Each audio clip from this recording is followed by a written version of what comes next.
Hey, it's your buddy Alex Keller. And I'm your friend Mike Harding. And this is your pal's Filmtastic Voyage.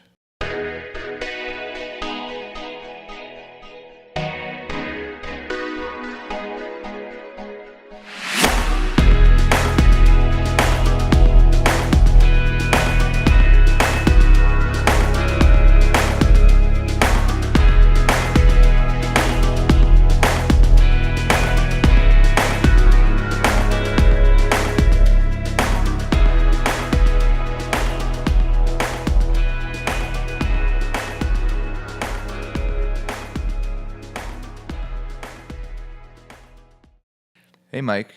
Hi, Alex. Guess what? What? It's Spookstober. Oh. Can you believe it?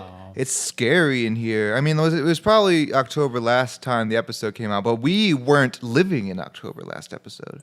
Well, we're in the throes of it, huh? Yeah. We're in the throes of October We're in the thralls now. of it. It's strangling us with its meaty strangler hands. We're in the muck. We're in the shit of October now. Well, that's... Can you smell it?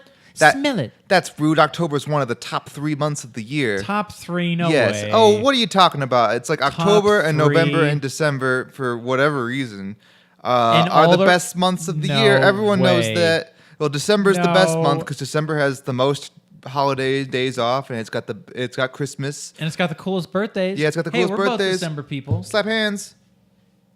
Yeah. Yay. Enthusiastic Sagittarius slap right there. Well, you can be born in December and not be a Sagittarius. What are you? Sagittarius, but There you isn't go. the 21st or whatever the cutoff for that? Yeah, but I knew you were Sagittarius. I know. I got like my hooves. You can't see it right now, folks. I got my hooves and I got my bow and arrow back at my house. We do kind of have a weird, stupid, like, I'm not a fan of the actual, like, symbol. Well, astrology? It's just a dude with a bow and arrow and shit. I don't know. I mean, like Cancer, like although they have a kind of suspicious name, they have fucking crab. Yeah, Crabs are I fun. Everyone love loves that. crab. Puppy love crabs. Hey, everybody, why don't you leave a comment below on what the Sagittarius symbol should be changed to? Maybe it's Yoshi from Mario. When I was little and playing The Sims, you could choose what astrological sign, or you would just randomly get assigned an astrological sign for your characters that you made. And sometimes it was Cancer, and me being little and not knowing what astrology was, I was like, oh, that's sad. I want them to die of cancer. And so I would like change their settings to make it so that they wouldn't become a Cancer. When I was little, my mom walked up to me one day. I was probably in middle school. She walked up to me one day and she's like, listen, you can't play that game, The Sims, because you can play God in that game, so I don't want you to play that game, The Sims. And then immediately, because any kid would, I was immediately very curious about playing The Sims. Oh, you didn't even have it at the time? No. Oh, that's so stupid. She just walked up to me one day and said it, and then I was curious. Now, granted, I didn't play The Sims until maybe 4 or 5 years later, and it wasn't that fun. It's not that fun. Like, The Sims is not that fun. I'll be honest with you. At the time, it was rip-roaring fun. It's good stuff. You could trap people in pools and watch them die. I didn't do that because I couldn't afford it because my PC sucked and I couldn't afford video games on the PC. Always a console gamer for life. Still am. And I only just like within the last 3 months got a computer that can actually run games good, and I only use it for animation. Well, that's the thing. I played The Sims Living Large. Oh. Because it was on, I think, GameCube or Game Boy Xbox Advance or something. Yeah. That's probably so not that's a real game. how I though. played it. That's fake. Fake Sims. Fake Sims, yeah. You can't even... Well, it's true, though, because you can't hack it with, like, custom skins and stuff. Yeah, you can't turn off the nudity filter or whatever. I just remember, like... I'd look online at like Sims footage and it would be like, whoa, like Nightcrawler? There's like a Nightcrawler Sim skin. And they do that all the time. Like if you watch you go on YouTube and watch all the fun Grand Theft Auto mods and stuff, and you can make all the dragons in Skyrim Randy Savage. Not joking, that's a real thing. See, and that's the problem with consoles, I think, in general, is they got to catch up with that shit. Xbox is trying to push, or still is trying to push mods on consoles or whatever. Okay, well, that's good, because, like, I know DLC and stuff, like, that's cool, but, like, damn, like, give us a way to get some mods. and some good old-fashioned American viruses on our consoles. Is that? What we need is some good old-fashioned American viruses to go with our can't wait for that. Downloadable mods. You know what game I just got, Mike? What's that? Super Mario Party. Oh, shit. Gotta play one of them Mario parties with yous one of these days. How is it? It's Super Mario fun. Mario Party 9 is the worst game I've ever played in my life, and Super Mario Party is a true return to form. It is. So they just called it Super Mario Party? Yeah, because Mario Party 9 and 10, I never played 10, but 9 was garbage because it basically was like everything fun about Mario Party is not in the game anymore. And then Super Mario Party is like all those fun things you liked are back in the game. Well, you know what's interesting is Mario Party is not made by. It's licensed by Nintendo and it's Nintendo property, but it's not made by Nintendo. It was right? starting with 9, which is why it changed so drastically. Because Hudson Soft went out of business, and then Mario Party 9 was made by Nintendo, and this is the first Nintendo-made Mario Party that actually looks and feels. Maybe not looks, but plays like a Mario Party. But it's got that nice layer of. Classy, glossy layer of Nintendo good old-fashioned game design. It's crisp. Yeah. Whereas the Hudson Soft ones, at least the character models, I always remember looking really ugly until maybe the GameCube era. Oh, okay. Because I always remember watching as a kid looking at Mario 64 and being like, wow, these graphics are super cool. Gee whiz, they're so wizard. And then looking at Mario Party and be like, why does everyone look like they're melting? Yeah, I mean, I just remember Mario Party being kind of a hit and miss property. And back in the N64 days, I remember buying the first one and being super excited about it. And then you get to the levels where you got to take the joystick and oh yeah, they got rid of those. And then you'd have blisters on the middle of your hand. Yeah. So then I was like, I'm never gonna buy a Mario Party again. I rented Mario Party and was disappointed with it. I didn't appreciate Mario Party till I was an adult and realized the bullshit's fun. Right. Because as a kid, I'm like, this is bullshit. I fucking can't. I did everything right and I still lose. What the fuck? I also wasn't playing with 4 people. I was playing with me and my brother, and the computers were beating us because computers, they just do whatever. Well, and then also with Mario Party, what bummed me out, super hardcore, Alex. You want to know something super hardcore bummed me out? What? That was the first game where they changed Wario's voice to a deeper voice. And I'm like, what the fuck? I want that sleazy ass, high pitched Mario Kart 64 Wario voice. I don't remember his Mario Kart voice. Yeah. I always It's like, haha. You remember the Mario Kart voice? It was like, Wario, haha. And then the Mario Party voice was like, haha, Wario. Well, I don't know. It's always sounded the same to me. It's kind of the high pitched Wario voice nowadays, isn't it? I think nowadays it is. I think nowadays they've switched it back. All right, maybe it was just a weird thing. There was a little era in there somewhere where it was like, oh, lower voice. And I'm like, God damn it. You guys were sitting on a gold mine and you fucking... Yeah, I'm sure that they lost sales. Yeah. But you know what the gold mine Nintendo really is sitting on that they'd light the world on fire if they ever wanted to do this? Star Fox. Well, kind of. Super Smash Kart and Super Smash Party. Yeah. You take Mario Party, you make Mario Kart, you get rid of all those loser characters, you put in Samus, you put in Link. Loser characters. No one wants to really be Dry Bones, come on. Yeah. And then you make all the levels themed after various hit Nintendo properties. You're printing money. You're printing money all the place. When Nintendo needs that next boost, that will probably happen. We'll probably get that. But, they're killing it right now. So I feel like they'll probably just stick with their, Mm-hmm. The thing, the bummer a little bit about Nintendo, and this is coming from someone that loves Nintendo, is they're so paint by numbers when it comes to how they phase console. You know what I mean? It's like they're always like, okay, for this console, we're going to have one Smash Brothers game. We're going to have one Mario game. We're going to have one Zelda game. We're going to have 5 Mario Party games. We're going to have, you know what I mean? It's never, I don't know. It seems very formulaic. Where we got to make sure we cross out these, we got to check off this list of stuff that we're going to do for this Where's console. my F-Zero? Yeah, that's the thing. Is I get the feeling we're never going to see an F-Zero again. Well, what they've said is why make another F-Zero? It's just going to have better graphics and the gameplay's going to be the same. It's like, I don't know. There was like some cool lore behind F-Zero. Yeah, though, make a new story mode. I don't care. with like cool ass aliens and like weird clones. There was Captain Falcon, and then there was Blood Falcon. You remember Yeah, Blood he's a Falcon? clone. He's a fucking clone. Could you imagine, Alex, you're on a racetrack and you turn to the right of you and it's just you in another car? You know, we were talking about video game movies the other day off the air because we don't record everything together. Audience, cut us some slack. Yeah. And F-Zero would be a hell of a movie property. I think so. Unfortunately, because it's Nintendo, it wouldn't be able to be like the hard PG-13 it deserves to be, or at least an R, you know? Because I want to see some sleazy Captain Falcon just like in a dive bar, basically Judge Dredd world. Yeah. He's in a dive bar. He's a fucking bounty hunter that looks like Judge Dredd. You know, you got like a bunch of aliens, gloop-glopping aliens walking around. Who knows what's hanging out? All sorts of stuff. Now, would he Falcon punch someone? Oh, absolutely. He And- just randomly like lights someone on fire because he's, you know. And Falcon kick. Yeah, exactly. You have some awesome fight scenes. You get Samurai Goro. He's like a samurai. Who knows what he's doing?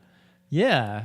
And then you get Captain Falcon and Blood Falcon to Falcon punch each other, and their fists collide, and the world explodes. And then there's the villain, the big guy with the black Black leather, Black Bull. I think that's his Black name. Bull Yeah. or something. Yeah, something like that. And then there's the robot guy. I think he's called the Mighty Gazelle. No. That's the name of his car. He's called no. He's the Mighty Gazelle, and his car is named the Red Gazelle. I don't remember. I kind of remember. My go-to was always Pico, the weird alien crab Is thing. that the green guy? Yeah. Yeah. He was my go-to. So everybody, listen, if you're a youngin' and you weren't around for N64, Or GameCube, because I had F-Zero GX on the GameCube. that was fine, but like they didn't really expand on the No, it didn't have the elimination mode, which was the best mode in the game. Yeah, and they didn't introduce any new characters. It was literally like copy and paste all the characters. They from introduced F-Zero X. custom cars. Oh, that's Couple cool. of custom car commandos for all you art film people out there. That was licensed to Sega, I think, What? right? Custom car. No. F-Zero G. Oh, yes, I or think it whatever. was made- F-Zero. Yeah, I think it was made by Sega. Yeah. That makes sense. That sounds familiar. Yeah. God bless. Speaking of F-Zero, and like we're working our way into movies as we do, because this is a Sure. movie podcast where we don't talk about movies, but who gives a shit? No one watches this anyways. Hey, we have that one cool guy that watches. We us. have like three, like, well, we have There's like that one cool guy that watches our YouTube. we have like channel. 3 people who comment pretty regularly, and we have like a dozen of actual fans. Yeah. So thanks everyone for supporting us. Yeah. You're the best. But I was watching Star Wars Resistance, which came out over the weekend, and I was like, man, I would kill for just a good old fashioned Star Wars racing game. Because in that show, they're like flying ships through rings and stuff, you know. And it's like, man, well, that pod racing game was pretty sweet, but like to be a game where it's like I'm a Star Wars character and I'm on a racing team and I gotta like make a ship out of like scraps in a cave. And like, you know, use it to race and you get better parts and you fly through things better. It's like that would be tons of fun to have like an RPG light racing game set in the Star Wars universe. That'll never happen though because EA Games Are we hates making talking video games. Pod racers? No, I'm talking regular like ships. Oh, okay. Pod Racer 2 though, you know, either or both. I would be down to revisit pod racing as much as like, you know, people say that the whole pod racing sequence was sort of like fluff. That it is was my- like the coolest fluff ever. That's my favorite part of that movie. Yeah. Movie for me, like episode 1 is my least favorite Star Wars movie. If you're not counting the Clone Wars theatrical movie, which is much worse. I don't think we should. I don't know if I'd count that. Well, if we're but- counting, well, I also don't count the Ewok movies too. So like, Right. of the main ones, because it's so boring until we get to the pod race section, and then my ears perk up, my eyes open. And I'm like, this is so much fun! Look at the fun we're having. And then like I get bored again until the ending. Here's the thing with episode 1 is I think it had a lot of really cool original things. It's such a cool idea, fucking space chariots. And like what's interesting about episode 1 is it's so far removed from like the rest of that universe and conflict kind of that like 2 and 3 I felt like they were like, okay, we need to sort of fulfill this thing and work up to the original trilogy. But with 1, it was sort of like one thing that was going for it, I thought, was like you had some like really cool new different aesthetics, I thought. You Yeah. know? And like Darth Maul was cool. The sort of how they orchestrated, I guess, or choreographed the lightsaber fights was like really cool and interesting. It's interesting. It was a little pod fluffy. racing was interesting. I don't know. There was some cool things about that movie. No. I mean, it's not bereft of bad of good ideas. It's got lots of good ideas. It's just marred and sort of haphazard execution in terms of like acting and all that stuff. Everyone knows what's wrong with the prequels. Right. Speaking of Star Wars, though, in Episode 8, when they're in the casino planet and the glasses start shaking, I don't know if you thought this. For me, I was like, are those pod racing? Is there pod racing on this planet? I know. It should have. Honestly, like, yeah. Yeah, and then there was a missed bunch of opportunities. fathiers, which is like whatever, but like, and then they capture the fathiers for this like kind of shoehorned in environmental message that doesn't really go anywhere. And they're just going to capture those space horses like an hour after they leave anyways, so. Yeah, honestly, with Episode 8, like I'd say the creatures didn't really do much for me. The CG, like if we're talking like those things, whatever they're called, Fathiers. Fathiers. Okay, whatever. Fava beans. Oh yeah. And then the snow Chianti. candies.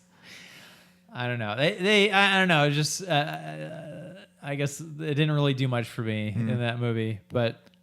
That's fine. I like the sequel trilogy. Just gotten so far has gotten a nice collection of Gleep Glops. I just wish they'd mix a bit more in, because it seems like the prequels had a lot of original creatures, but they mixed in at least some of the more ones. But I mean, their current I don't want to call it excuse, but the current reasoning is like we're in the outer like these weird territories that we've never been to before, so we won't have the normal collection of inner territory Twi'leks and all that shit you've seen before. So it's like I guess so. Star Wars Resistance has a pretty good swath of aliens. So this show, kids show, right? Yeah. For kids, but I like it.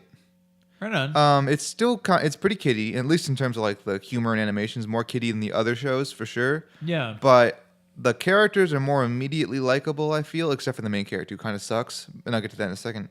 And I like the sort of world that they're making, the little like racing. Like we're racing ships and we're on this cool like it's not like it's not a space station, it's on the water, so it's like it's cool like garage on the water and we're all racing ships around. It's cool stuff. That's fun. A lot of room for interesting things going on. Captain Phasma shows up briefly. Nice. Poe Dameron and all that stuff. The only interesting thing is that the main character's name is Kaz, is a little annoying. Kaz. But having seen 3 shows now created, this one's not directed by, but it's created by Dave Filoni. He's got a pattern where his shows are all star spunky, annoying little dipshits who learn how to be responsible and become really interesting characters. So like it's got your typical hero's journey here. Huh? You could say that. Like Ahsoka really sucks when she starts. Ezra really sucks. This guy really sucks. But like Ahsoka becomes one of the best characters in Star Wars canon. Ezra becomes fine. He's a good, fine character. He's not the best of those bunch, but he's, perfectly fine. Uh-huh. And this guy's got a lot of potential to, like, learn to be, not annoying and not whiny and not entitled. Interesting. Now, he's not around in these new movies, right? Not as far as I know. I'm sure he's around. But it's kind of funny because he's like, I think the show takes place around 6 months before Episode 7. And he's like, wow, man, the New Republic's like my favorite. It's like all I've ever known. It's my home. And it's like, that doesn't last long. That sucks. Jeez. Sorry, guy. Foreshadowing, huh? Yeah. Yeah. So, on the topic of Star Wars, is there any? It feels like we haven't talked about Star Wars in a little while. Oh, right. Huh? Well, we got all that news because also we didn't talk on the air. The Mandalorian. Whoa. Yeah, the Mandalorian. Fucking sweet, yo. Like, we'll see how Episode 9 shapes up. But of all the stuff that's coming out currently, Resistance, Clone Wars, continuation, revival, I guess. The Mandalorian's my most anticipated show as of now due to the talent attached and the sweet-ass costume they have. I mean, I already like the fact that it's called The Mandalorian. It's cool. And man. I hope it's like one of those shows where they're just like, get me the Mandalorian. Where's the Mandalorian? The Mandalorian took it. Blah, you know what I mean? Yeah. Just like always referring to the Mandalorian. Like, it's cool because it's like space western like that. Supposedly, Pedro Pascal is the main character. That's a rumor. I mean, knowing this podcast, the day after this podcast comes out, it will be confirmed and we'll sound like idiots. Right. So, yeah. And then, like, the directors include, like, Dave Filoni again, making his live action debut. You got Taika Waititi is doing some shit. Yeah. You got Bryce Dallas Howard. Apparently, she's a director. That's cool. I didn't know that she had directed. And she directed some stuff. I just wasn't aware. And a couple of other really cool directors whose names I can't remember right now. But like the stuff, I think the director of Dope is doing an episode. Oh shit. I might have misread that. But that movie was well made. I didn't like it, but it was a well made movie. I thought it was a fun movie. I didn't think it. You know, the weird thing with Dope is the trailer and the actual movie were very different. Yeah, I got kind of a bit of I got lied to a smidge. I thought it was like a period piece for like the late 80s, early 90s, and it turns out nope, it was just like these modern day kids that like to dress like they're from the early 90s or something. I forget what it was, but it was just modern day, and then these like fun-loving kids. It's fine. It's a fine movie. I mean, like I'm not gonna like again. It's a personal thing, and I just didn't really care for it. But it wasn't poorly done. No, at all. yeah, it was good. It was exactly what it needed to be, and I was just like, yeah, it's not my thing. But yeah, it's a real cool who's who of interesting talent, and like Jon Favreau is the showrunner, right? Which is neat. Yeah. So yeah, looking forward to that. Episode 9. What? Anything on episode 9? Not yet. There was the casting thing. I saw Adam Driver on SNL. He was on the episode with Kanye West, where Kanye West dressed up as a like a Perrier water thing. I watched half of a skit because I don't like sketch comedy, which is not a slight against sketch comedy, but sketch comedy. I don't like. See, it's just the kind of person I am, and it's nothing against. It's not like, oh, sketch comedy sucks. There's no sucks. It's more like I just don't find sketch comedy to be very funny.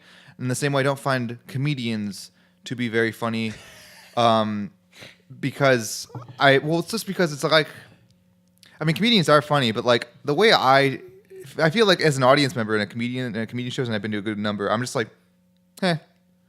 Yeah, no, and I feel bad that like I don't laugh out loud. I'm not that kind of person. Like forcefully, it sort of feels like I'm forcefully laughing. Yeah, so like comedians, like I've seen lots of comedians, and they're all funny. Like I'm very amused by their jokes. Like that's really clever. But like me, I'm just like, There's nothing more awkward. And, okay, for about a year, probably over a year, when I first moved to LA.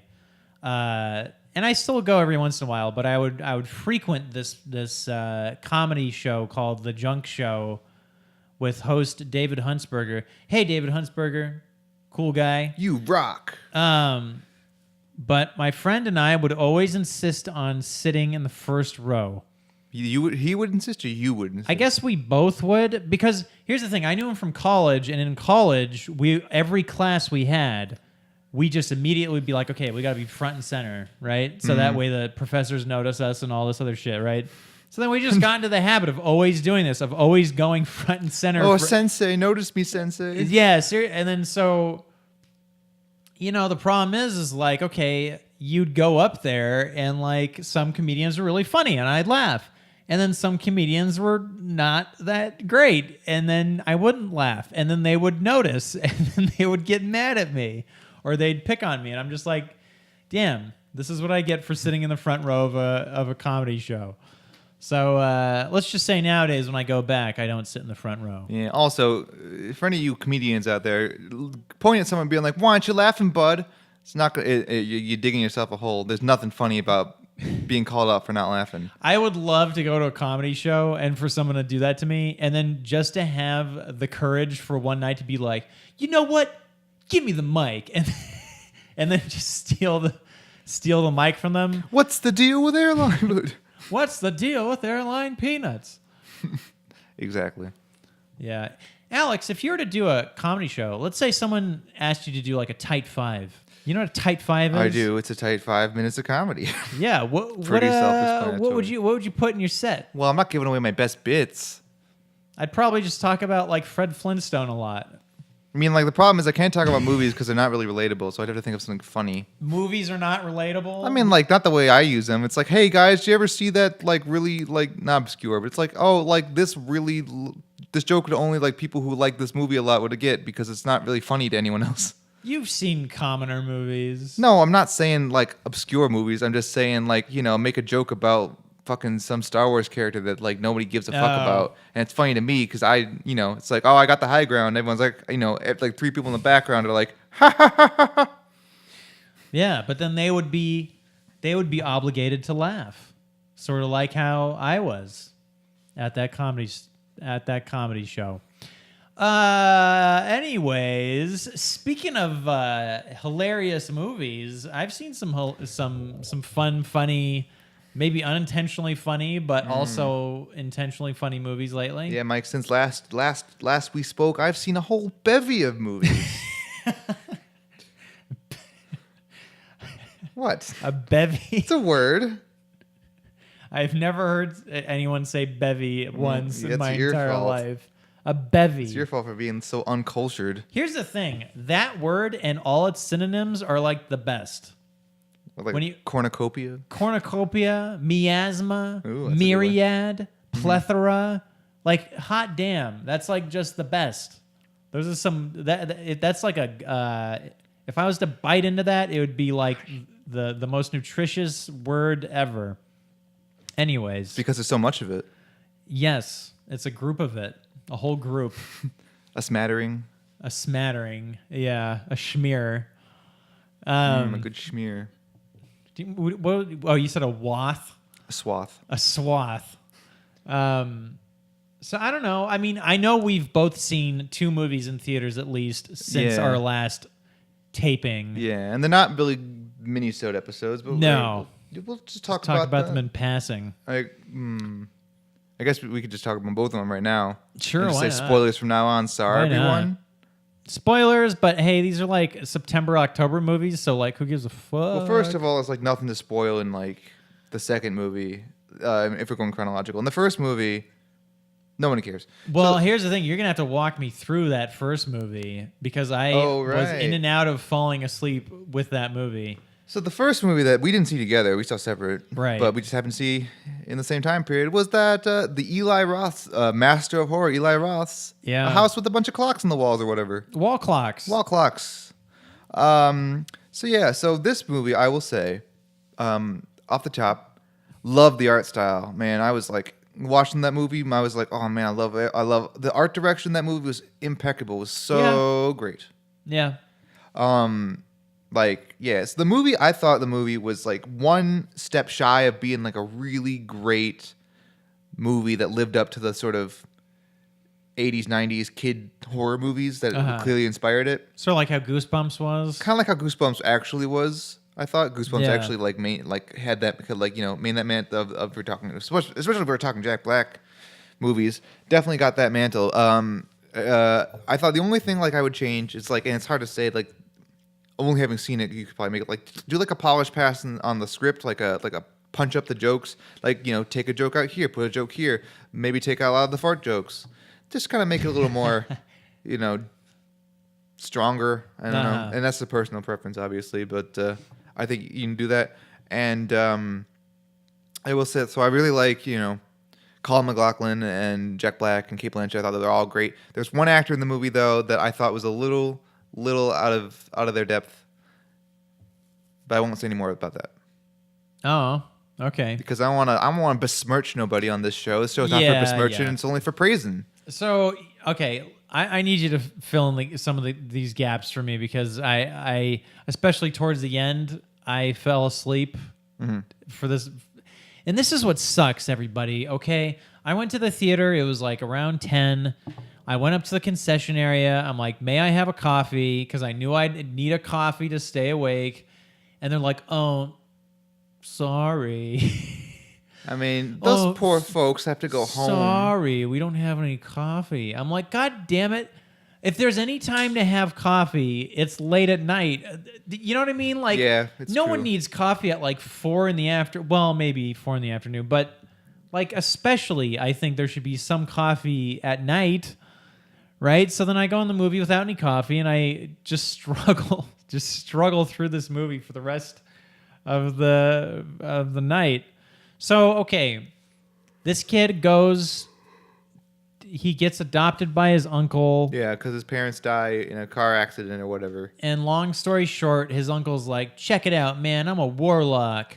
Fuck yeah. and this house used to belong to my grandpa or something. I think it belonged to his creepy best friend. That's right. And who had dominion over this house. Yeah, it's a little unclear if the house, like, what the house's opinion and everything is, because the house is alive or something. I don't know. Right, but the house was like craving to be back with this like master of the house, right? Mm-hmm. And so, okay, and then Jack Black is living with Kate Blanchett, but they're just like friendsies. Well, they're not living. She lives across the way. Yeah, but she's like always over there and stuff. Mm-hmm. And that was one cool thing about the movie. I never thought I'd see Jack Black and Kate Blanchett in a movie together. Yeah, that's a nice pairing. Yeah, they had a good chemistry, I think. Yeah. Okay, so then the kid discovers that he can be a warlock, right? Yep. Well, he's like, Jack Black's like, anyone can be a warlock. Just gotta read some books. And he's like, the kid's like, I can read books. And Jack Black's like, yeah, I guess so. Okay, fine, do it. And then he does some Kamehameha. And he does some magic and stuff. And then for some reason, my favorite part of the movie, so there's a shit kid in the movie who's like, man, magic's not real. And the little kid with the little goggles kid's like, yeah, it is. I'm gonna show you some necromancy. And it's like, why would you jump to necromancy? Well, yeah, okay, so... Like, later it kind of explains it, but it also doesn't, because it would be like, hey, man, you ever seen a firecracker? Well, I got this nuclear bomb. I'm just going to light it up, see what happens. It's like, no. Like, earlier in the movie, he's, like, shooting electric balls. Just, like, do that. Right, yeah. But, yeah, no, I agree. So, basically, this one kid is, like, the only kid that picks him on the basketball team, and then they start hanging out, and then, like...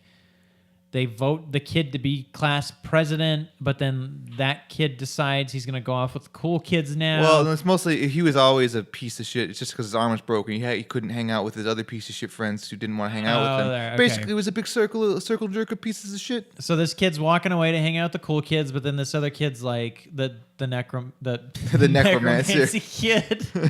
He is. That's name. What he is. That was the original name. The necromancer. The necromancy kid. So the kid's like, let me show you some fucking necromancy.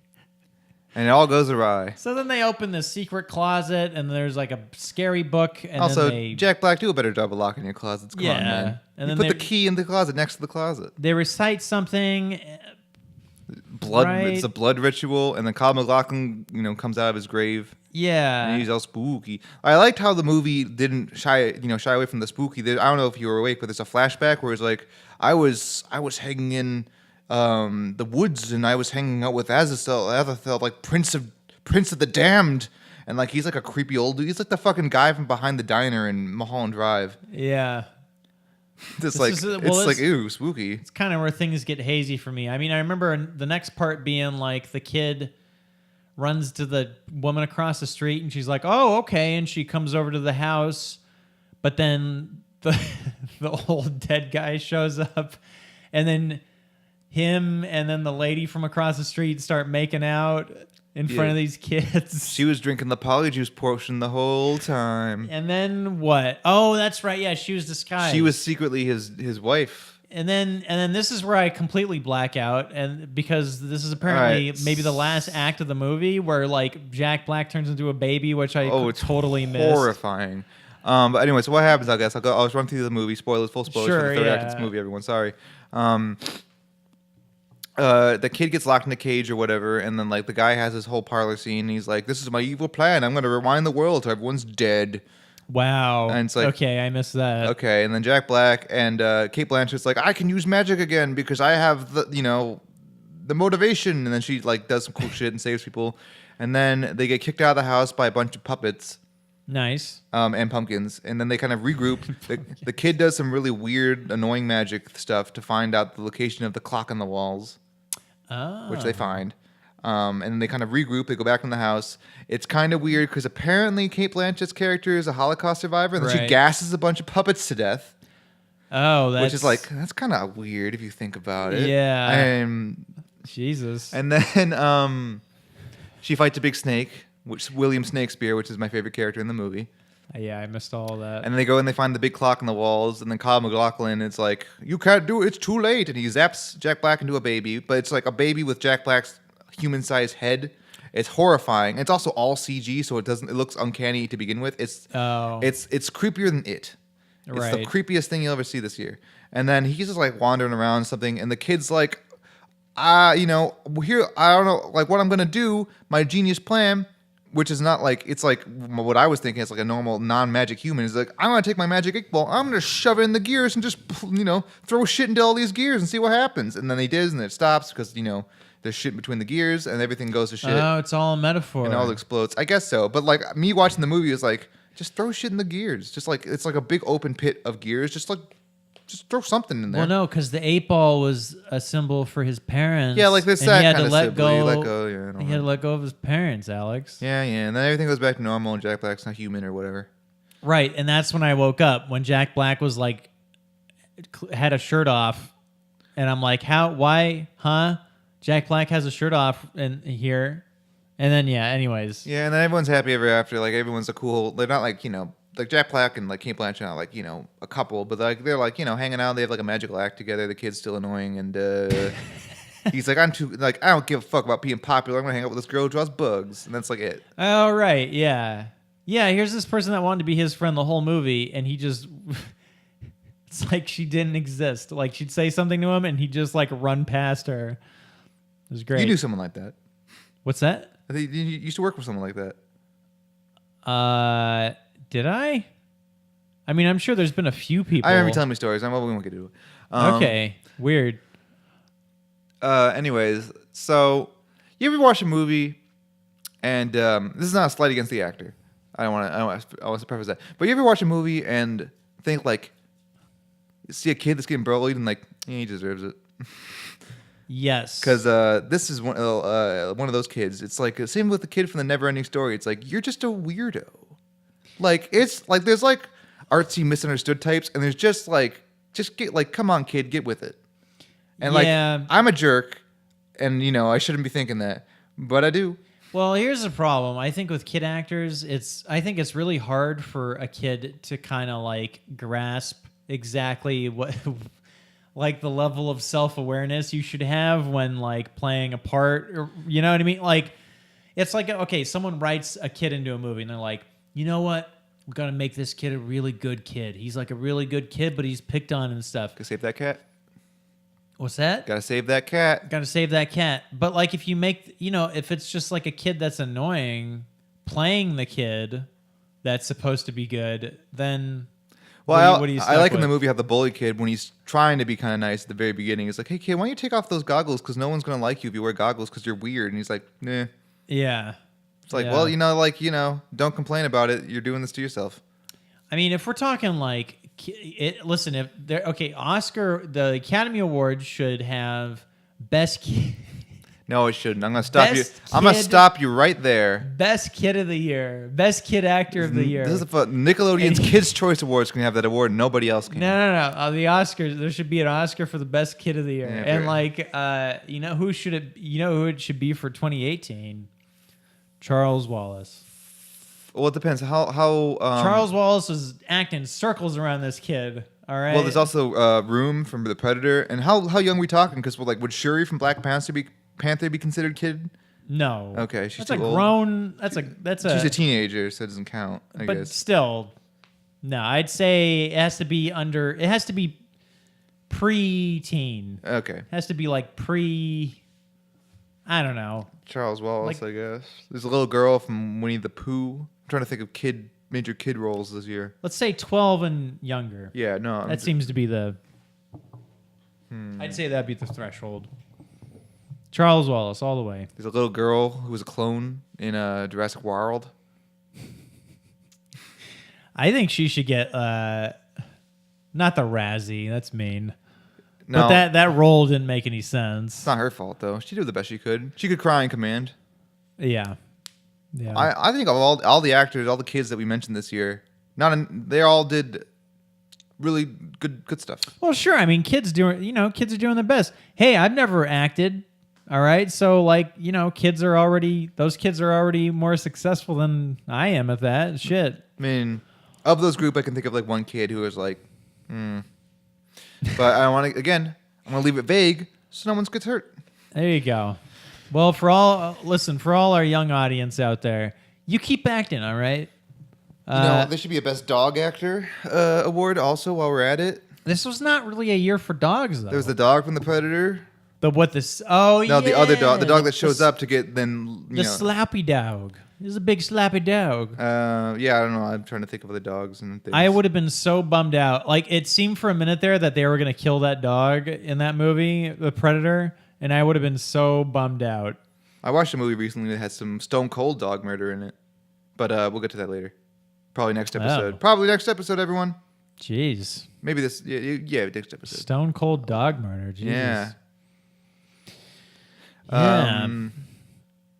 Yeah. So I thought it was like one step short of like a real solid classic kid adventure type movie, but it's still good though. It's still a good movie, I thought. From what I saw of it, it didn't seem bad. It's like unoffensively fine. It's like take your kids, rent it for Halloween, whatever. Let me ask you this, Alex. September 2018, movie-wise, was it a bust? Yes. I think so. It was the worst month for movies in a long time because I had to struggle to find movies to watch. It's also because the Sisters Brothers and The Old Man with the Gun weren't fucking available anywhere. Oh. Yeah. Yeah, it's weird, there's usually like a gem. There's one gem that sticks out. I think those were the gems, but they were only playing in like Pasadena. Yeah. And I put an Enya on that for no reason. And Pasadena is a whole 15 minutes away. I'm not doing that shit. More like 25. I don't know. Well, do you got a park close. Then? What? And then you got a park at the mall or wherever at the ArcLight. It's expensive. It adds up. Yeah. And also, I don't get free movies at the ArcLight. No one does. Or the Lamley.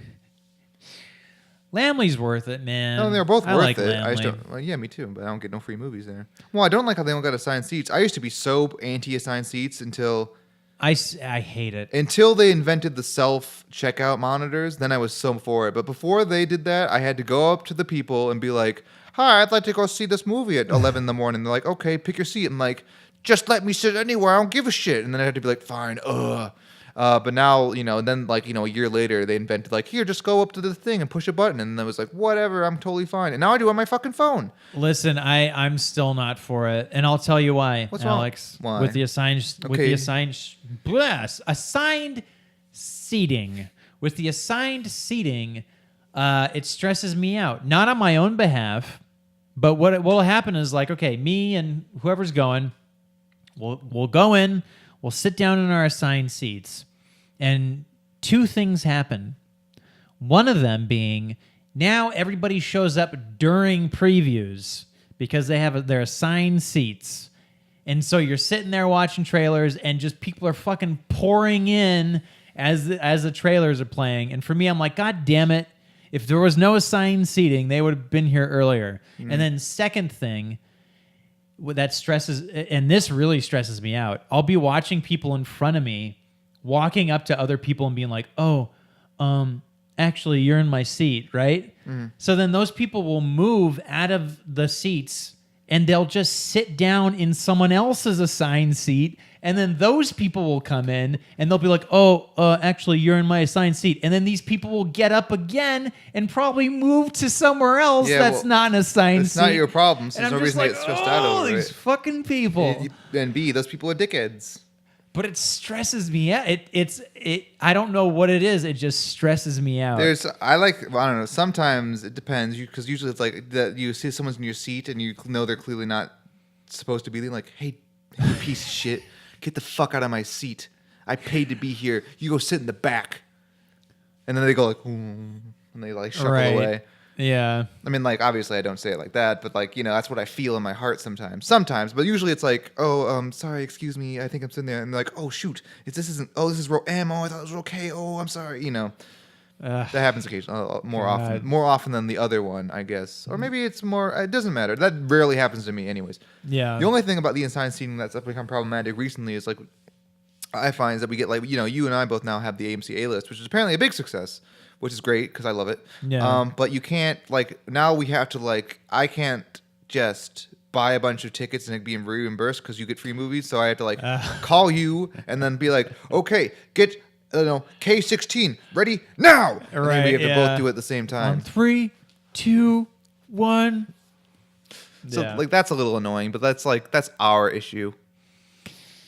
Yeah, I don't know. I mean, we haven't had a problem with it yet. No, not yet. But yeah, I know what you mean. You can't just simply buy a row anymore. Well, you can, but it's just like if someone else has the free thing, they're just wasting money. Yeah. But yeah, apparently the AMC Pass is like they were expecting 500,000 subscribers by the end of the first year. They gotten 400,000 at the end of 3 months. Wow. So it's going real good for them. Now, any word on Movie Pass? Movie Pass is not out of business, but I think they've lost so many subscribers. I think they're doing fine now because they've lost most of their subscribers. Oh. And they're also automatically renewing people into their plan still. And there was a whole thing about that. That's the entire reason I never got a Movie Pass is because A, I like the idea, but two reasons. A, didn't believe it would ever last that long. And B, it was like, I'm not going to give this shitty company my credit card information and have them like do whatever they want with it, you know? Yeah, I mean the sad thing is like I think they were well intentioned, which is like, you know, I think they meant well, but they just didn't have a good plan. Like they had a very naive plan. Yeah, I don't know what their plan was. Basically, from what I understand, their plan was like, we're going to be so successful that we're going to go up to AMC and stuff and be like, hey, man, if you don't give us a cut of your profits, we're going to do something. And AMC's like, what the fuck would we give you a cut of anything? People are still coming to our theaters to see movies, to buy stuff. Their whole thing was like, they were like, yeah, you know, the way we treat this is... we figure there's going to be some people that really take advantage of Movie Pass, but then for other people it'd be like a gym membership where they don't they stop showing up after a while or whatever, and then we would just make money off of them.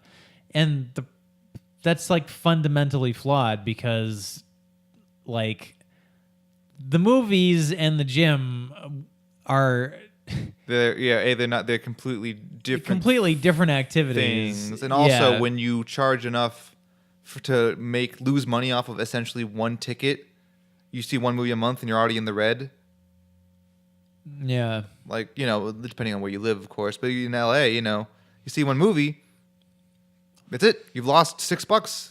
Movie Pass, good job. It makes you wonder if they had, because they were going for like $10 a month, right? Yeah. Their memberships. It makes you wonder if they had just done 20, Well, they probably would have gotten a ton of people, and they probably would have not had the problems they have now, right? I mean, like AMC's is $10 a month, and I think they said like for the first 6 months or a year, they're not going to, or $20 a month. They're not going to change it. They're not going to change the price for at least the first 6 months to a year. I forget the exact thing.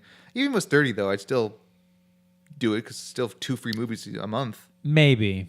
But the way even with the $20 a month though, now like, you know, it's like, well, I'm seeing like 2 or 3 free movies a month at the very least. Maybe I'll get some popcorn. And that's how they you know, it's like, I know I'm playing into their game, but it's working. Yeah. And really, like, movie theaters get as I'm sure you know, I mean, movie theaters get all their money from concessions. Yeah, most of it, pretty much all of it, yeah. Yeah. And speaking of the movie theater going experience, we saw another movie, didn't we? Ah, yeah. And I got a free comic book out of it. Do I? Well, I have it somewhere, but it's not important. Listen, everybody. If you were there Thursday night to see a special new superhero movie, excuse me, the world has enough superheroes. This was a super villain movie. Super anti-hero or whatever they called it in the other trailer, too. You get a free comic book companion for this movie. Basically a retelling of the movie, which I threw right in the trash. You guessed it, everybody. Alex and I, we both saw Venom. And what a funny... I think we have different opinions about this movie, but well, it depends. Like, my opinion on this movie is a lot of stupid fun, but it's a really bad movie. Which is my opinion. Which it feels like you and other people I know It's like that was not so bad and also really stupid fun. I guess I'm just that's. It's not that it was not so bad. It's like it's like the very minimum to make a passably entertaining movie. Like it's like a C- movie. Well, I feel like it's like a C+, Okay, or something. I give it a 2.5 out of 4. And here's the thing: this movie was born into mediocrity. Like this movie was handcrafted to be mediocre at most. This movie feels more akin to like Ghost Rider than Yes. any superhero movie the last 5 years. Sony was basically saying, listen, we gave Spider-Man over to Marvel to split the profits with, so we're going to make this deal, I guess. I guess they made some deal with Marvel Studios where they're like, well, you guys can have Spider-Man in your universe, but we get all the profits for Venom. And Marvel was like, whatever, Sony. Well, there was never. I mean, they didn't. I don't think they made that deal because that was they always owned Venom. Right? Yeah. I just think it was like, well, But you guys have Spider-Man, them. and yeah, they kept them for themselves. I think there was like some kind of deal where it's like, and then we can have our own Spider-Man movies or something. But by Spider-Man's utter lack of presence in this movie, I would assume that that might not be the case. So then the idea is, hey, let's make this Venom movie. It has no attachment to anything else. It has no reference to Spider-Man. Nothing. We're just making a Venom movie, and that's it. So how good could you make a like? I honestly think it's probably impossible to make like a really good Venom movie, unless it's like hard R, like 80s, 80s I aesthetic disagree with Venom. the hard R because I think that's just such a it's like, oh, this movie can only be good with the hard R. I thought this movie would have been better because it would have been more schlocky, which would have been fun to me. But like, it wouldn't have been better with like, if you actually see Venom biting people's heads off, it wouldn't have been like, oh man, that was so much objectively better because you saw Venom bite someone's head off. Well, here's the thing: you either need to make it really grotesque or you need to make it really schlocky. Yeah, it'd be like this movie deserved. They could have used a bit of schlock. It had plenty of schlock. No, but like a nice extra layer of schlock where he's like literally biting people's heads off and ripping people in half, and you got just doing some silly shit like that. I would appreciate that. Have Eddie Brock being like, oh fuck. So here's the thing. Here's the thing that I didn't expect. All right, from the trailer, I felt like Tom Hardy playing Eddie Brock was basically sleepwalking through this movie. And then when you see the movie, you're like, he actually is like playing a he's playing a character. He's the heart and soul of the picture. But it's weird because he's playing a character. It's like he's actively playing this weird dumbass guy. Yeah. And you're like, wow, so he actually decided to do this this way instead of actually just what seemed like him sleepwalking through the movie based on the trailer. Eddie Brock is a total dingus in this movie. He's like, first of all, there's like hot shit reporter Eddie Brock montage in the beginning of the movie, and he's like, hi, I'm Eddie Brock. He's like looking at his notes and being like, yeah, so we're here in like San Francisco. I was laughing during that whole montage. The Eddie Brock report, and we're going here to do stuff. Like, I don't know if that wasn't the intention. I just thought it was funny. It's like, come on, man, memorize your shit. Know where you are. Don't look at your notes. Look at the camera.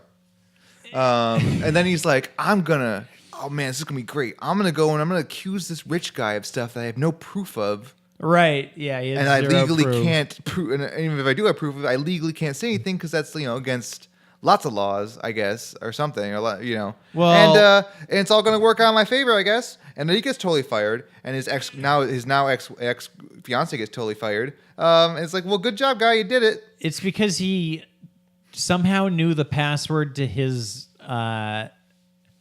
what was it, girlfriend, wife, fiance. He somehow knew the password to his fiance's personal computer. I mean, that's not uncommon. And they didn't even make a thing out of it. Like he just.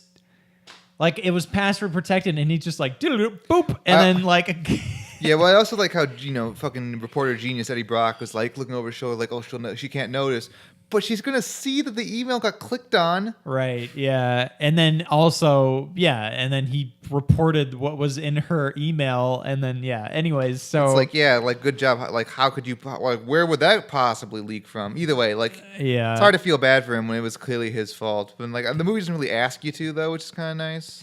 What I love is when he's talking to his boss, and his boss is like, Eddie Brock, you're like a really smart guy, but sometimes you're so dumb. And I was like, he's not smart. He's just always dumb. Yeah, he didn't do anything, didn't say or do anything to make me think this guy knew what he was doing. But I thought it was going to be really problematic when he got the symbiote in him and he was Venom. But there was actually like a little bit of charm to that. And there was one scene in particular that I'm just like, this is so dumb, but like it's kind of sweet, where it's like he's in the back of his ex-fiance's car and the symbiote's in his head, and he's just like, tell her you're sorry. This might be the last time you can.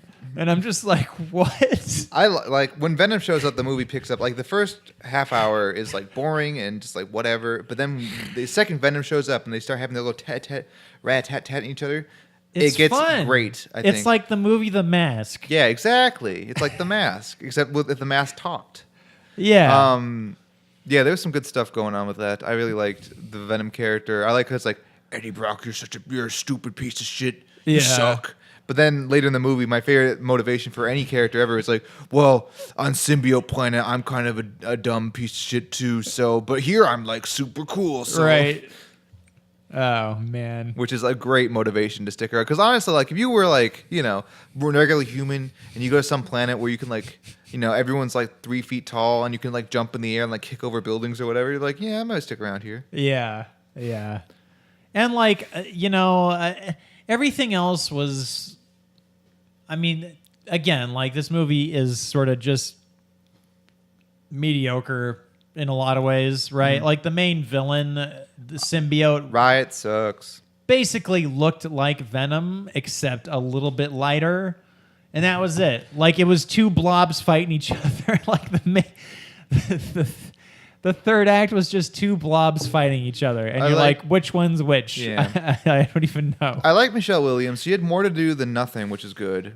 She still didn't do much, but at least she wasn't like wasted. She had some good lines and some good reactions, and I enjoyed her presence. And it was cool when she showed up with, I mean, this is like kind of a spoiler, I guess, but who cares, right? The only real spoiler in the movie, I guess. Yeah, like she shows up at the, we don't know why, but she shows up as the symbiote, and that was like kind of cool. And then the thing happens, and then sexy Venom. I thought it was when I first saw that, I thought it was the scientist lady. Oh no, she's long dead. Because the symbiote got her. But then it left and died, and then Riz Ahmed was like, "What the fuck were you idiots doing? Why were you watching her? Just I liked him a lot. Like he was fun. I mean, like he's like you're pretty. He was fun. He was fun. You said that. I didn't say that. No, yeah, I know. I liked his motivation in terms of like being an evil scientist. It was like, well, like an evil version of Elon Musk, an Elon Musk type. Yeah. At least it was like he's got like 2 dimensions. He's like, right. I'm evil and don't care about I only care about results. But also like I gotta save the planet because we're all fucked. And it's like at least he's got 2 dimensions. Yeah. He at least had a motivation. And I liked how he's like, little girl, don't be afraid of asking questions. Anyway, see ya. I'm not gonna answer your question. Bye. He's like, yeah. I was laughing pretty hard during that part. I was like, what? Answer the fucking question. What are you talking about? Yeah. But no, I liked him. It doesn't make sense. So I thought Riot was really weak because he just kind of like, for a second, I thought Riot was Venom. Right. But then it turns out it's just some random wwhatever, and it's got motivation, but who cares? At least make him like a different color or something. Well, I don't know. Like even then, the movie spends time within Malaysia doing who knows what. It takes over an old lady and spends the old lady spends 6 fucking months walking to the airport or whatever. Because it takes over an old lady, and then it's like 6 months later, and then the next time you see it, it's at the airport. It's like that old lady took 6 months to get to the fucking airport. You kidding me? Hey, listen, the symbiote had to work a job to make some side money to get that airplane cash. Yeah, then it takes over a little girl, which I'm not sure if the little girl was going to San Francisco or not. I assume so, but like it wasn't clear. Well, I thought it was just a reason to have a spooky little girl in the movie. It's like, oh man, now we're gonna have a spooky little girl. So what I don't let me kind of explore the symbiote thing, because it seems like it's one of three things in this movie, and they don't really explain it. For one, it seems like the symbiote goes into somebody and then they just immediately die, and I don't understand why that happened. Because there's some compatibility problem, but I don't get that. I don't understand that. And then, so it either does that or it does the thing where it mind controls them and turns them into these weird ass zombies, and then they go and do their thing, and then the symbiote leaves them for something else. Or it does the thing that happened with Eddie Brock and CEO, where like it's actually a symbiotic relationship where it's like the two of them working together. So like, how does it decide what's what? Hey, don't think about it. Exactly.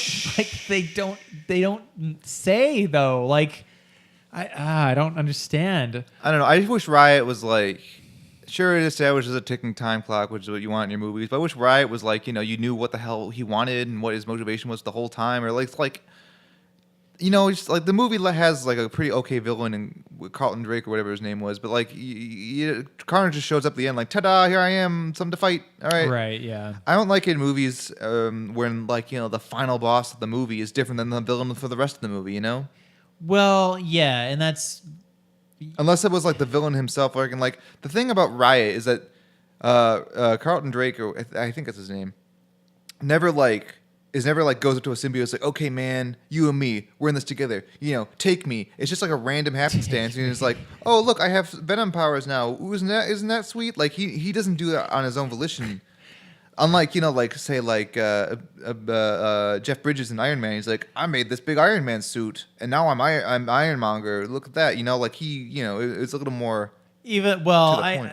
Even but at least like I would Jeff say Bridges made the Ironmonger suit. was a weird. But like Jeff Bridges made the suit, and like that's his thing. Like, it's not like it's not like if Jeff Bridges like opened a closet and a suit fell out, and it's like, well, I guess I'll just put on the suit and be the final boss now. Right. Yeah. No. Yeah. I mean, that's the thing is like the third act of the movie gets a little muddy. Dare I say mucky? Mm-hmm. And then it's just a dumb third act. It was like an obligatory third act. Yeah, it just kind of was yeah. I also thought it was a pretty bad idea to have two black monsters fighting each other over a black backdrop. Well, that's what I mean. It was just like a big mess. Like literally, like a mess on the. It was just a mess on. Also, like I just think like let's have a fun fight at sunrise. You never see fights at sunrise. That's fun. Yeah. Or the morning. You get the sunrise reflecting off the goop. Yeah, you get some nice rim lighting. Yeah. Honestly, I thought it only got okay. You know what I wish there was more of in that movie? Is what really was like the last scene where it was like Eddie Brock talking to Venom and being like, hey, we're only gonna like fight bad people and not good people. And then he goes into the liquor store, and then there's the guy, and then the turd thing. in the wind and all that stuff. Yeah, that was fun. I like how during that scene also he's like, Venom's like, oh man, your ex-girlfriend's never gonna we're gonna win her back. It's gonna be great. I think that was really funny, and I also like how Venom at the end of the movie bites off that random thug, totally random thug's head right off, and then the lady at the drugstore is like, what's going on? What's this? Not like, holy fuck, like she should be freaking the fuck out. And also, Tom Hardy should be covered in blood. Well, and then also, wouldn't he have someone's head digesting in his stomach? This is one thing that like when you think about it, it's like horrifying, right? So Venom eats someone's head, and then he turns back into Eddie Brock. Now, does that mean that there's someone's head in Eddie Brock's stomach? Maybe it instantly like gelatinizes and just turns into gross. the symbiote, like it's absorbed into the symbiote's goop. And I hope so. I don't know. It's fucking gross, man. I know some folks were complaining about like, oh man, I can't believe they made Venom a clown. It's like, I don't know about you, Mike, because you probably read more comics than I have in terms of Spider-Man and Venom and stuff. Every time I see like a a panel of Venom. Uh-huh. Like, it's like Venom throughout the ages. Like Venom's always like the dopiest, silliest dude in like comic books. Most of them in the 90s. Well, I mean, yeah, like Venom was created in a time of comics. It was like it's a bygone era by now, where it's just complete like, if you're talking 80s and 90s comics, it's just overblown characters. Like it's just overdone, like it's that whole time period where it's like, let's make these giant buff ass things. And that's what Venom is. There's no practicality to him. He's just pure fantasy and like, I don't know. Yeah, he's goofy. He's a goofy guy for sure. So I don't remember if I said this before the movie started. I don't remember if you heard me or not. I predicted 2 things before the movie started. Oh yeah. One of them was the turn in the wind scene was going to be the last scene of the movie. Oh, and he was going to be like, sorry, Miss Chancia. And he was going to walk out of the movie, and that was going to be it. And I was totally 100% right about that. Right. And then I said, and then there's going to be a stinger because they announced Woody Harrelson's going to be in the movie. And I was like, he's going to be in the stinger. And he's going to show up, and he's going to be like, it's going to be a world of carnage. And I literally said he was going to say something like, I said, he's going to show up, and he's going to say like, there's gonna be carnage or something, and he fucking literally says that. What I didn't predict though is that he would be Ronald McDonald. Yeah. That scene mid credits, I feel like it was almost like a fever dream. Like I feel like I wasn't watching something that was actually happening because he it's so dramatic. He's like fucking writing shit in blood. And all that is fine, right? But he goes into this prison cell, and then here's literally Woody Harrelson, and I feel like they just got some intern to make an emergency run to some Halloween shop because he has this like bright ass Ronald McDonald red wig on his head, and I'm like, why did they do this? It's just like the whole scene is like some sort of like Hannibal Lecter, like, oh, don't look at him too hard, like these are the rules, and like they open, like you see him like he's like writing on the walls and blood and stuff, and he just turns around and he's fucking little orphan Annie with this goddamn wig on. But it's crazy. Yeah, like why? And I get like, okay, the character has red hair, and so therefore Woody Harrelson should have red hair. But it's like such a bad, like, they could, man, yeah, that was, it was, but see, here's the thing. It was like so bad that it was good. Yeah, no. Like, I hope that Venom 2, which I'm actually looking forward to now, I seriously am. Like, if they kind of like take the good parts of this movie and really run with it, Venom 2 will be great. Oh my God. If they realize that Venom is stupid and just make Venom 2 real stupid, like on purpose, I'm in, There's enough, there's enough you could do with, I agree. Like, I would see a Venom 2 also, because there's just enough you can do with just Venom. And Venom versus Carnage. Venom versus Carnage, even though, like, I don't know. I'm looking forward to seeing how they do, if they do this, if like Venom gets his Spider-Man symbol, it's like, hey Venom, why do you got the spider? It's like, oh, I really like spiders, or something. Like they should try to like shoehorn that in if they don't incorporate the Spider-Verse. I mean, the sad thing is this movie, at some point, it would be really nice for them to have some sort of reference to Spider-Man, just because it feels so odd if it didn't. Right? I would like Tom Hardy to pop up in the MCU. That'd be kind of fun. Me too. Venom, that'd be pretty great. I think he's earned it. Or at least, either Tom Hardy popping up in the MCU, or at least have Tom Holland pop up in a Venom movie or something. Have something there. That'd be nice. Yeah. The problem is, of course, they don't have like the tight-knit continuity group or whatever that they got going on, even though it's not the tightest of knits group. But like, it creates a bunch of issues. Sony clearly doesn't really want to be restricted by the MCU's sort of, production flow and all that. I mean, the funny thing is this movie takes place in its own little bubble.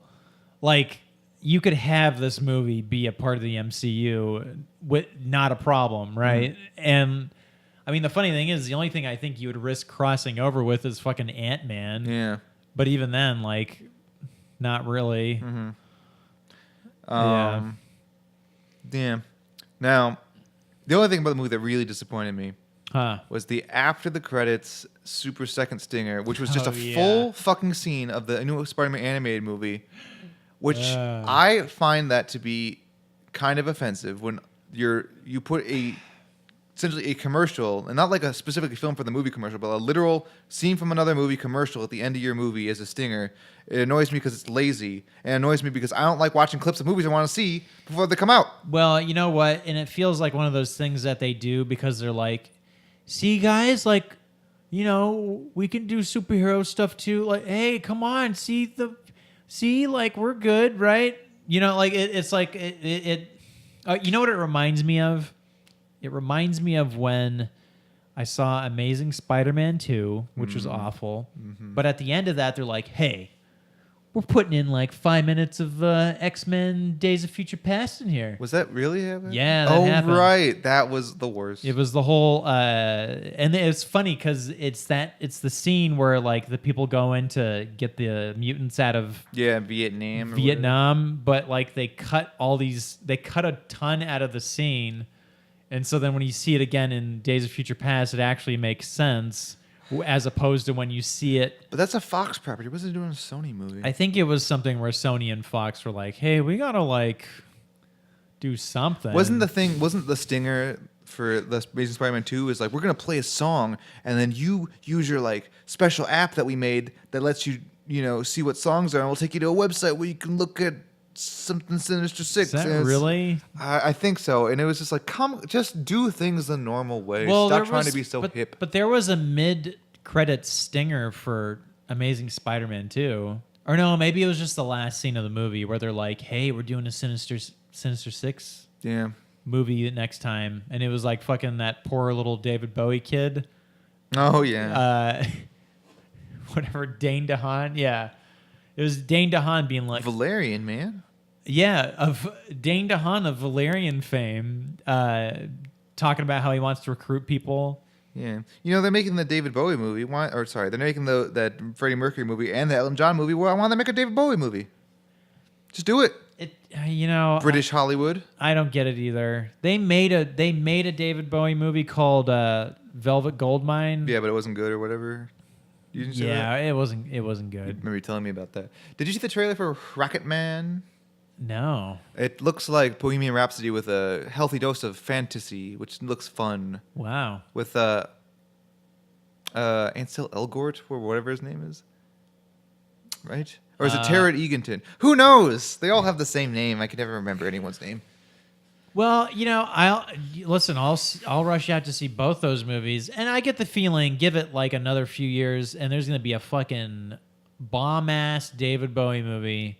It's just gonna sweep the nation. I really hope that Queen movie is good because love Queen, like most people. It doesn't make me special, but it's got such a troubled production. I just hope hope it ends up on its feet. It looks really good, so I'm looking forward to it. Some bomb-ass trailers. You know what I'm saying? Yeah. Yeah. And, I mean, that brings up a great question. Like, why did it take this long to make a Freddie Mercury movie? Well, remember, I told you the production troubles they were gonna, and Natasha Baron Cohen was going to be attached to it, and Queen was like, no, we want to make it more about us instead of just Freddie Mercury because we want to look good or whatever. Well, what I mean, though, is, like, he died back in, I think, 92. Uh-huh. And it's been... Well, also, 25 years or also, something? I can imagine, we can't... the Hollywood being like, we can't make a movie about someone that's gay.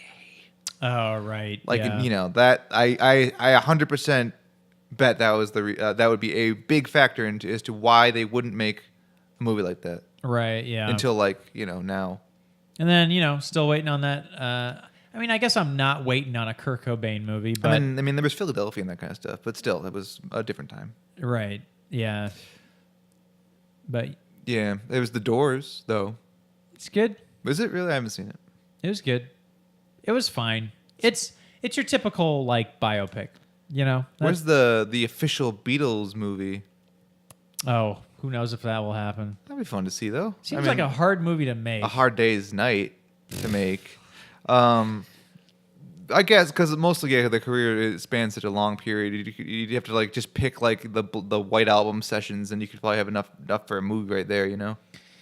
Well, you know what? And also, I think a big factor with biopics is, with musicians and stuff, is you're kind of I feel like you have to run out the clock to when music becomes public domain and stuff, because otherwise, like David Bowie especially, part of the reason that Velvet Goldmine movie was no good is that I think it was last minute, maybe even, like David Bowie's like, no, you can't use my music. And so they couldn't use any music of his. There was a thing also, they were making a Jimi Hendrix movie, and Jimi Hendrix's family was like, would never license music to anybody, because apparently they used Jimi Hendrix, I think Purple Haze, or maybe, I forget which the exact song, but it was in With Nail and I, which is like a song about a movie about a couple of druggies or whatever. And they were like, we're so sick of our fucking songs being whoever the relationship to Jimi Hendrix, his songs being used for this drug culture thing. That's it. Interesting. Like, no more movies and drug or whatever. I forget if they still. Surely they still license it to somebody sometimes, but there was like a Jimi Hendrix movie that came out pretty recently. I had all just whatever, like Jimi Hendrix based cover songs and none of the original music. Oh, I think I know which one you're talking about. Yeah. I think did it star Andre 3000 or am I making that up? No. Oh man, I don't know. It's either him or someone that looks really, really similar to him, but I don't know. Remember that Andre 3000 had a children's television show on Disney I never Channel? saw that. What a weird time we used to live in. I mean, that's a pretty fucking cool thing to do, though. No, it's like as a musician, just be like, you know what? I'm gonna have a cartoon. I mean, it's me a tale as old as time, being some person and having a cartoon based off your likeness. MC Hammer did it. Did he? I didn't know. There was some '90s. I think he had a pair of talking shoes. Oh wow. Yeah, the '90s had weird stuff. There was that TV show with Wayne Gretzky as a cartoon where he like solved crimes or whatever. Him and Michael Jordan and Michael Jordan. I mean, but they were on a team. I mean, like Mr. T had a TV show, RoboCop, but that's not a real person. Also, the fact that there's a RoboCop kids television program is beyond bizarre. Could you imagine having in the world of RoboCop having to have a meeting with RoboCop and being like, "Listen, we wanted to use your likeness for a TV show. Do we have your permission?" And then RoboCop just staring at you and being like, maybe. I'll have to think about it. Be like, yeah. Anyways, Alex, listen, it's been a mouthful. All right. I don't know if you have anything more to say on this episode. I watched a video. It was like a 10-year-old video, but I watched something where Peter Weller was talking about what a nightmare it was filming RoboCop, and they almost pulled the plug on the movie because the suit didn't work. Oh, and then they had to like make it work, and then it did work. Yeah, I imagine it's a nightmare walking around.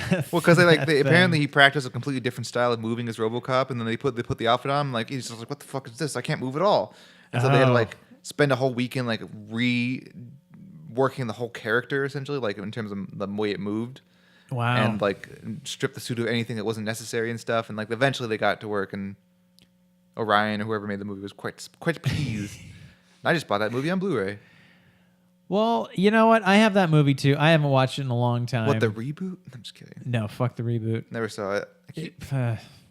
Listen, guys, don't take a beloved ultra-violent movie like RoboCop and make it PG-13. It just doesn't work. Yeah, you should always do the opposite.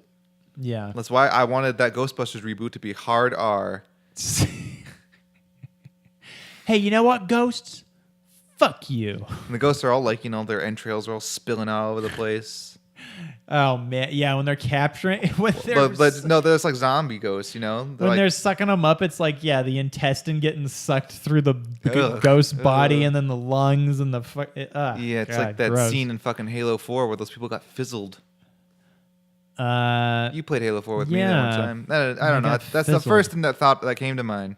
Yeah. Or I don't know. The part in The Last Crusade where that guy gets frizzled. There's lots of people getting misfrizzled. He gets fizzled. There's lots of fizzles. Oh, speaking of Miss Frizzle, Woody Harrelson is Miss Frizzle? Is Miss Frizzle in Venom. That's who that was. All right. There's going to be a world of Frizzle. All right, kids, get on this magic school bus. We're going to take you to a world of space. Science. We're going learning. That little kid's going to take his helmet off on Pluto. He should be dead. Venom. I talk like I got a fucking chewing tobacco. Woody Harrelson talks like he has like chewing tobacco in his mouth. I love Woody Harrelson. He's a national treasure. He's great. And on that note, if you want to tell us how much you love Woody Harrelson or anyone else, we're on, you can find us at filmtasticvoyage.com, filmtasticvoyage@gmail.com, Filmtastic Voyage on Facebook, Filmtastic Voyage on YouTube now. Indeed. Yes. See us in glorious 480p. And then, also we're on Letterboxd. I'm Batman Crothers, if you want to see how many stars I give things. And I'm Mr. Kerosene on Letterboxd. Yeah, you actually write real reviews with words. Yeah. You should see my wall clocks review. It is a mean review. Oh, really? Are you calling out people by name? No, I just said, basically, yeah, I fell asleep during this movie, but for the parts where I was awake, it was okay. Anyways, hey, listen, everybody. We're part of a bigger podcast network, the Let Me Listen Podcast Network. You can find all these podcasts on SoundCloud, on iTunes. Just look for Let Me Listen Podcast Network. Leave us some comments. Leave us some ratings. Tell your friends about us. All right? Maybe tell your family about us too. Mike, one last question before we go. Sure. Does Venom thwip in the comics? Does he thwip? Thwip. Does he thwip around? Does he use his wrist thwips to get through the buildings and stuff? Maybe. Does he shoot? I don't know. Does he shoot web? Yeah. I don't know. I think he does. I know Carnage definitely does. So Venom does? I don't know. I can't keep up. Just curious, because not a Venom head, I suppose. Me neither. Not really. I just know he's pretty gooey.